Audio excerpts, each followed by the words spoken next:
यह मैदान सूना रहेगा जिस मैदान में वो बच्चा अपने यहाँ के मोहल्ले के बच्चों के साथ खेलता था। अब ये मैदान सूना है। ये मैदान इसलिए सूना है कि उस बच्चे की बॉडी बेड के नीचे मिली है। जिसमें उसने मारा, उसका कलेजा कहाँ था, हम यही भगवान सोच रहे कि उसने किया क्या। और यहाँ पर प्रोग्राम होने के कारण कहीं न कहीं ये बहुत बड़ा राज है खुलने का। जी, मोहल्ले में महिला संगीत था, उसी की वजह से वो बच्चे की बॉडी बच गई, नहीं कल वारा न्यारा कर दिए होते, हटा दिए होते। चूंकि माहौल व्यापक भय हो गया इस मोहल्ले में। और ये तो बहुत ही दर्दनाक और बहुत ही निंदनीय घटना है। पड़ोसी के काम आता है, यहाँ तो उल्टा परिवार होता है। पड़ोसी तो परिवार होता है और बच्चे अक्सर पड़ोसी के यहाँ जाते हैं। अगर इसी तरीके से अपराध बढ़ता रहा तो कौन अपने बच्चों को अपने पड़ोसी के यहाँ भेजेगा। हम उस मोहल्ले में मौजूद हैं जहाँ पर 10 साल के मासूम की हत्या कर दी जाती है। हत्या का कारण 5 लाख की फिरौती बताई जा रही है। फिलहाल ये जांच का विषय है। पुलिस हर पहलू पर जांच कर रही है और हम उस मोहल्ले के कुछ कदम दूरी एक गली पर मौजूद हैं और यहाँ पर मेरे साथ मोहल्ले वासी मौजूद हैं। इनसे बात करते हैं और उस परिवार वालों के बारे में बात करते हैं कि उस परिवार वालों में क्या कैसा परिवार था और वो बच्चा कैसा था। सबसे पहले नाम क्या है आपका? रामदेव अग्रहरी। कहाँ के रहने वाले हैं? हम ये सामने अभी 2 महीने हुआ हमको आए। यहाँ घर बनवाए हैं। आपके ही मोहल्ले में 10 साल की मासूम की निर्मम हत्या कर दी जाती है। उसे बेड के नीचे छुपाया जाता है। हालांकि वह परिवार जिसका बच्चा है वो 3 दिन से ढूंढता है और अपराधी खुद उस परिवार के साथ उसी बच्चे को ढूंढता है जिसको उसने बेड के नीचे छुपाया है। ऐसी घटना कभी सुनी थी? घटना क्या सुनी थी भैया, पूरे मोहल्ले वासी इतने दहशत में है। ये घटना को जो अंजाम दिया गया है, ये दरिंदे लोग दिए हैं। मोहल्ले वासी इतने सहमे हुए हैं कि अपने बच्चों को निकलने नहीं दें। ये सामने आप देख रहे हैं मैदान, पूरे मोहल्ले के इधर के लोग बच्चे यहीं खेलते हैं। अच्छा, यहीं खेलते थे? हाँ, यहीं खेल रहे हैं, खेलते भी हैं। अब कोई अपने बच्चे से, इधर देखिए कैमरा घुमाइए, चैनल सबका बंद है, गेट, कोई अपने बच्चे को बाहर निकलने नहीं दे रहा है कि कब इस तरीके से कौन सी घटना हो जाए कि यहाँ से कोई पकड़ ले जाए और फिरौती मांगे।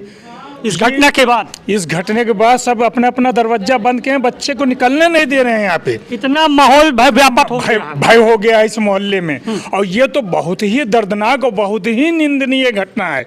इस पे तो बाबा का बुलडोजर चलना चाहिए। तो बाबा के बुलडोजर तो रोक लगी है, कोई भी एक्शन ले अपराधियों के खिलाफ, कि बहुत बड़ा जघन्य अपराध है। इसके खिलाफ तो कोई भी अगर उस पर बुलडोजर पे लोग रोक लगाए तो कुछ भी, चाहे ध्वस्त करें, कुछ भी करें, लेकिन ऐसे अपराधी को जिंदा रहने का कोई अधिकार नहीं है। परिवार कह रहा है मुझे जान के बदली जान चाहिए।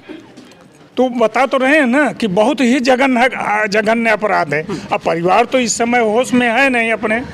इस तरीके से जो माँ बाप विलाप कर रहे हैं कि देखने वाले ही एकदम भाग जा रहे हैं, आंसू बंद नहीं हो रही है। हम आपसे क्या बताएं। वो बच्चा, आप बच्चे को जानते थे उसको? भैया हम बता दिए कि 2 महीने हुए अभी हमको आए। वो सामने मकान है हमारा। जी हाँ, वो खेलता था, यहीं पर खेलता था कि बच्चों के साथ। यानी मतलब कहने का साफ तौर पर है ये दूसरा समुदाय है, वो दूसरा समुदाय, लेकिन सब मिलजुल कर यहीं पर खेलते थे और अपने ही समुदाय के बच्चों को मौत के घाट उतार दिया। जी, कहा जाता है पड़ोसी के काम आता है, यहाँ तो उल्टा परिवार होता है। पड़ोसी तो परिवार होता है और बच्चे अक्सर पड़ोसी के यहाँ जाते हैं। अगर इसी तरीके से अपराध बढ़ता रहा तो कौन अपने बच्चों को अपने पड़ोसी के यहाँ भेजेगा।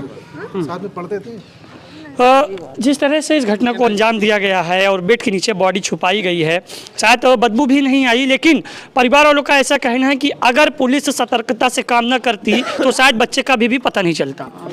बिल्कुल। हाँ, ये तो लोकेशन भाई, उन लोगों का भाई बहुत बहुत आभार क्राइम ब्रांच वालों का कि वो अपना लोकेशन से पता लगा के और बच्चे को निकाल लिए। यहाँ पे कल महिला संगीत थी, इस वजह से वो लोग फिराक में थे कि बॉडी को निकालें, लेकिन यहाँ चहल पहल के वजह से हैं वो लोग निकाल नहीं पाए। मतलब उस बच्चे की बॉडी घर से भी हटा दी जाती। हाँ। और यहाँ पर प्रोग्राम होने के कारण कहीं ना कहीं ये बहुत बड़ा राज है खुलने का। जी, मोहल्ले में महिला संगीत था, उसी की वजह से वो बच्चे की बॉडी बच गई, नहीं कल वारा न्यारा कर दिए होते, हटा दिए होते। चूँकि रात भर चहल पहल था यहाँ पे। हाँ, मोहल्ले में प्रोग्राम था और प्रोग्राम इसलिए किया जा रहा था कि कोई संगीत का कार्यक्रम था। परिवार वाले हत्या की आशंका तो जताए ही भी है, लेकिन परिवार गिरफ्तारी में है।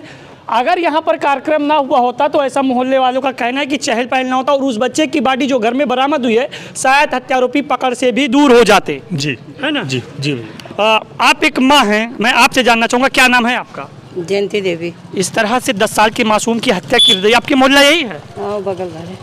आपको पता है आपके मोहल्ले में क्या हुआ है? हाँ पता है भैया। क्या हुआ? अरे इतने बड़े बच्चे को मार डाले, हमारा तो दिल दहल गया। अब क्या बताएं, इस तरह उसको करना नहीं था। आपके बच्चे हैं? हाँ हमारे बच्चे कितने बच्चे हैं? 3 बच्चे हैं मेरे। 3 बच्चे हैं। हाँ। और उस माँ पर क्या बीत रही होगी जो 10 साल की माँ? बीती रही तो हम भगवान ही जाने क्या बीती रहेगी भैया। इस तरह नहीं करना चाहिए, इतना बड़ा घोर कलयुग। इस बच्चे को जिसमें वो उसने मारा, उसका कलेजा कहाँ था, हम यही भगवान सोच रहे कि उसने किया क्या, उसको ऐसा करना वो नहीं। तो पड़ोसी था, वो तो पड़ोसी काम आते हैं ना। वही तो भाई, वही तो, लेकिन उसने पता नहीं कि ऐसा कर दिया। सोचने वाली बात पड़ोसी है। के ऊपर से अब विश्वास है, विश्वास खत्म भी कर खत्म हो गया। सही खत्म बात। हो गया। अब कोई अपना बच्चा जाने नहीं दे। अब कोई अगर बुलाता है पड़ोसी हाँ। बच्चों को तो जाने नहीं देंगे।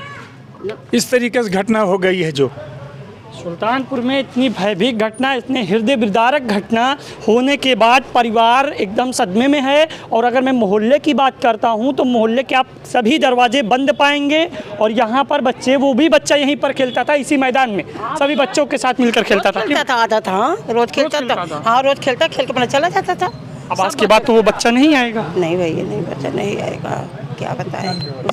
अब वो बच्चे के बिना यह मैदान सूना रहेगा, जिस मैदान में वो बच्चा अपने यहाँ के मोहल्ले के बच्चों के साथ खेलता था। अब ये मैदान सूना है। ये मैदान इसलिए सूना है कि उस बच्चे की बॉडी बेड के नीचे मिली है। और उस परिवार पर क्या बीत रही है जो अपने पड़ोसी पर विश्वास जताया था। उसने कभी यह नहीं सोचा था कि जिसने मेरे बच्चे को गायब किया है, जिसने मेरे बच्चे की हत्या करके बेड के नीचे छुपाया है, वही मेरे साथ मेरे बच्चों को ढूंढने में हुए लगा हुआ है। ये सबसे बड़ी वाली, सबसे हृदय विदारक घटना तो ये है। सबसे सोचने वाली घटना ये है कि वही परिवार बच्चे को ढूंढ भी रहा है। और लास्ट में क्या होता है, फ़ोन आता है। फ़ोन आने के बाद फिरौती मांगी जाती है। फिलहाल ये जांच का विषय है। लोग फिरौती की खबरें चला रहे हैं।